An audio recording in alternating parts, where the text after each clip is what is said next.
आज हम जो बात करेंगे वो सबसे ही इंटरेस्टिंग टॉपिक है और यदि आपको ये समझ में आ गया तो आप अपनी कुंडली अपने आप देख पाओगे। आप जब भी कभी किसी भी सॉफ्टवेयर में डालोगे अपनी कुंडली को निकालने के लिए तो आप 3 चीज़ें डालते हो, बर्थ डेट, बर्थ टाइम और बर्थ प्लेस।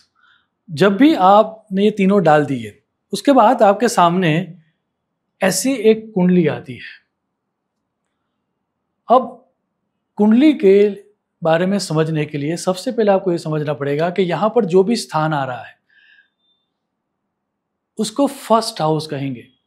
और यदि आप कुंडली को ध्यान से देखोगे तो वहाँ पर लग्न लिखा हुआ होता है या फिर एसेंडेंट लिखा हुआ होता है। किसी भी कुंडली में यहाँ पर जो भाव आएगा, और उसी को संस्कृत में भाव भी कहते हैं, पहला भाव, दूसरा भाव, तो सबसे पहले यहाँ पर जो पार्ट आएगा उसको फर्स्ट हाउस ही कहा जाएगा प्रत्येक कुंडली में। अब उससे आपको एंटी क्लॉकवाइज घूमना है। तो फर्स्ट के बाद जो भाव आएगा वो है सेकंड, सेकंड के बाद जो भाव आएगा वो है third, this is fourth, fifth, six, 7, 8, 9, 10, 11, 12। याद रहे इसके अंदर अभी कोई नंबर हमने नहीं लिखे हुए हैं। प्रत्येक कुंडली में यहाँ पर जो भाव आएगा उसको कहा जाएगा फोर्थ हाउस, यहाँ पर जो आएगा उसको कहा जाएगा सेवंथ हाउस, यहाँ पर जो आएगा उसको कहा जाएगा फर्स्ट हाउस। ये फिक्स है। कुंडली के अंदर जो नंबर लिखे जाते हैं वह नंबर राशि होती है। फॉर एग्जाम्पल मान लीजिए हमारी 12 राशियां होती है, 1 2 3 4 5 6 7 8 9 12। अब कुंडली के अंदर ये 12 नंबर भी फिक्स है। पहला नंबर एरिस मतलब मेष राशि, सेकंड नंबर वृषभ, तीसरा नंबर जो है वह है मिथुन, देन कर्क, देन सिंह, देन कन्या, देन तुला, देन धनु, तुला के बाद वृश्चिक, वृश्चिक के बाद धनु, धनु के बाद मकर, मकर के बाद कुंभ, कुंभ के बाद मीन। ये 1 2 3 4 5 6 7 8 9 12 नंबर फिक्स है, उसमें चेंज नहीं हो सकता। इन अ वेरी सेम वे कुंडली के जो भाव है वो भी फिक्स है। अब चेंज क्या होता है? चेंज जो होते हैं वह नंबर चेंज होते हैं। फॉर एग्जाम्पल यदि किसी व्यक्ति की कुंडली में यहाँ पर 1 लिखा हुआ है, अब 1 का मतलब क्या हुआ? यहाँ पर आप जाइए तो लिखा हुआ है एरिस। इसका मतलब ये हुआ कि ये जो कुंडली है यदि यहाँ पर नंबर 1 है तो यहाँ पर 2 आएगा, फिर 3, 4, 5, 6, 7, 8, 9, 10, 11 और 12। कुल मिला के इस तरह से बातें बनती है। अब यहाँ पर 1 नंबर लिखा हुआ है, उसका मतलब ये हुआ कि ये जो कुंडली है वह मेष लग्न की कुंडली है, क्योंकि 1 नंबर का मतलब क्या हुआ? मेष लग्न। अब मान लीजिए यदि ऐसा नहीं होता, किसी की कुंडली में यदि यहाँ पर 2 लिखा हुआ होता तो उसका मतलब क्या हुआ? 2 का मतलब क्या है? टॉरस। अर्थात ये जो कुंडली है वह वृषभ लग्न की कुंडली है या टॉरस एसेंडेंट की कुंडली है। यदि यहाँ पर 2 नंबर है तो फिर यहाँ पर 3 नंबर आएगा, 4 नंबर, 5, 6, 7, 8, 9, 10, 11, 12, 1। भाव फिक्स है। इसमें यह बोला जाएगा कि वृषभ लग्न की कुंडली है, यह कुंडली वृषभ लग्न की हो गई। अब मान लीजिए यदि इसी कुंडली को समझोगे तो बहुत सारी चीजें आपको आसान हो जाएगी। अब मान लीजिए इसी कुंडली में यदि किसी व्यक्ति का चंद्रमा यहां पर है,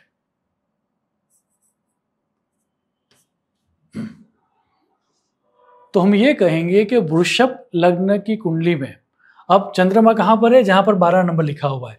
12 का मतलब क्या है? पाइसिस। अर्थात हम ये कहेंगे कि वृषभ लग्न की कुंडली में 11th हाउस में मीन राशि का चंद्रमा है। Is it clear? वृषभ लग्न की कुंडली में 11th हाउस में मीन राशि का चंद्रमा है। अब मान लीजिए इसी कुंडली में यदि यहाँ पर गुरु है तो हम क्या कहेंगे? 2 का मतलब क्या है? टॉरस, वृषभ। अर्थात हम ये कहेंगे कि वृषभ लग्न में गुरु है। अब मान लीजिए सूर्य और बुध यहाँ पर है,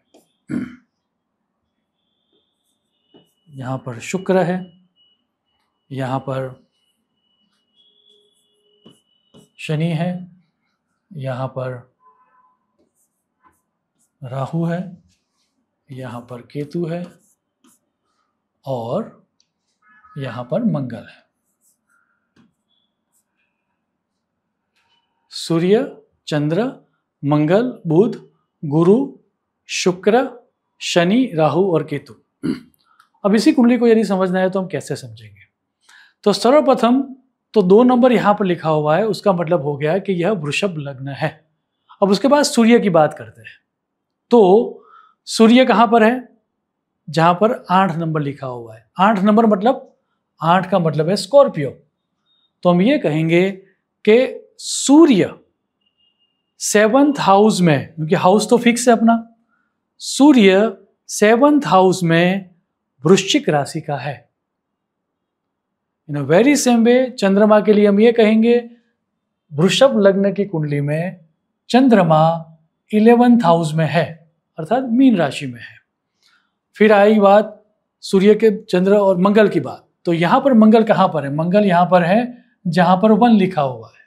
उसका मतलब क्या हुआ? उसका मतलब ये हुआ कि यहाँ मंगल 12th हाउस में है और नंबर लिखा हुआ है 1। 1 का मतलब क्या है? एरीज। तो एरीज का मतलब ये हो गया, हम ये कहेंगे कि इस कुंडली में, वृषभ लग्न की कुंडली में 12th हाउस में मंगल मेष राशि का है। मेष राशि का नहीं बोलेंगे तो भी समझ में आ जाएगा, क्योंकि यहाँ पर यदि 2 नंबर है, पूरी कुंडली को आप बिठाओगे तो यहाँ पर 1 नंबर ही आएगा, क्योंकि वो तो फिक्स है। तो यदि आप इतना ही बोलोगे वृषभ लग्न में 12th हाउस में मंगल है। इन सेम वे यदि बात हम करें बुध की, तो बुध कहाँ पर है? यहाँ पर बुध है, यहाँ पर 7th हाउस में। जब भी आप ये बोल दोगे कि वृषभ लग्न है, अर्थात ये मतलब तो तय हो गया कि यहाँ पर 2 नंबर आएगा और इस तरह से पूरी कुंडली बनेगी। बुध के बारे में बात करते हुए हम ये कहेंगे 8 नंबर मतलब वृश्चिक, स्कॉर्पियो। हम ये कहेंगे वृषभ लग्न में 7th हाउस में बुध है। इन वेरी सेम वे यदि हम शुक्र की बात करें तो शुक्र यहाँ पर है 6th हाउस में। तो हम ये कहेंगे वृषभ लग्न में 6th हाउस में तुला राशि, 7th का मतलब क्या है? स्कॉर्पियो, तुला राशि का शुक्र है। शनि के लिए बात करेंगे तो हम क्या करेंगे? 11th का मतलब क्या है? एक्वेरियस। तो हम ये कहेंगे वृषभ लग्न में 10th हाउस में कुंभ राशि का शनि है।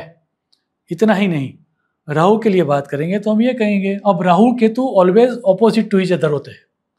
तो जब आप ये कहोगे कि वृषभ लग्न में 9th हाउस में राहु है, उसका मतलब ये हो गया कि राहु 10th का मतलब है मकर राशि, मकर राशि में है। और केतु बिल्कुल वो 7th हाउस में रहेगा, यहाँ से ऑपोजिट में रहेगा। तो हम ये कहेंगे कि वृषभ लग्न में केतु 3rd हाउस में है।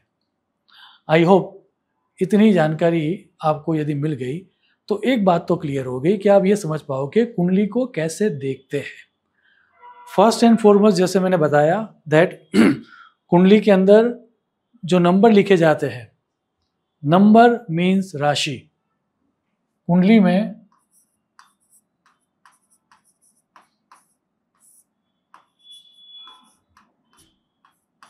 नंबर मीन्स राशि, और राशि मतलब यहाँ पर जो दी गई है वो 1 2 3 4 5 6 7 8 9 12। अब मान लीजिए, चलो एग्जाम्पल को थोड़ा ये करते हैं, यहाँ पर नंबर 7 है, ये आपका जन्म लग्न है, या फिर इसको इंग्लिश में कहेंगे एसेंडेंट है आपका। यदि यहाँ पर नंबर 7 है तो सेकंड हाउस में कौन सा नंबर आएगा? 8। फिर पूरा आप लिख दो 10, 11, 12, 1, 2, 3, 4, 5 एंड 6। तो इस कुंडली के बारे में बात करते वक्त हम क्या बोलेंगे? 7 का मतलब क्या है? लिब्रा। तो हम ये बोलेंगे तुला लग्न।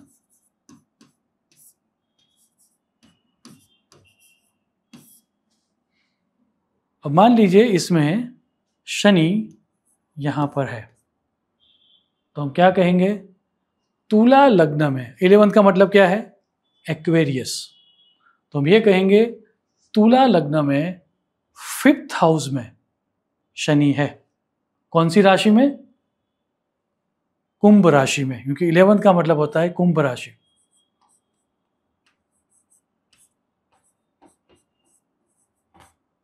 राशि कुंभ है लेकिन हाउस कौन सा है? 5th house. ऑलवेज रिमेंबर, कुंडली में हाउस फिक्स रहते हैं, हाउस कभी चेंज नहीं होते। ये जो जिस स्टाइल में ये कुंडली बना के रखी हुई है उसको टिपिकली हम नॉर्दर्न साइड की कुंडली भी कह सकते हैं, लेकिन ओवरऑल सभी ग्रंथों में ये दी गई है। साउथ इंडिया एक स्टाइल अलग है, जब कुंडली लिखी जाती है साउथ इंडियन स्टाइल में उसमें थोड़ी अलग लिखी जाती है, लेकिन उसमें भी हाउस फिक्स रहते हैं। आप इतना समझ के चलो, हाउस चेंज नहीं हो सकते।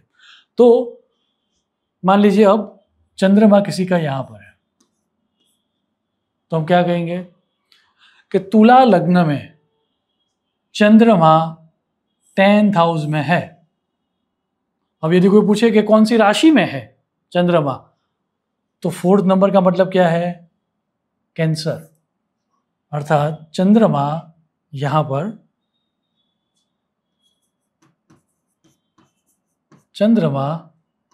कर्क राशि में है। और कौन से हाउस में है? तो 10th हाउस में है।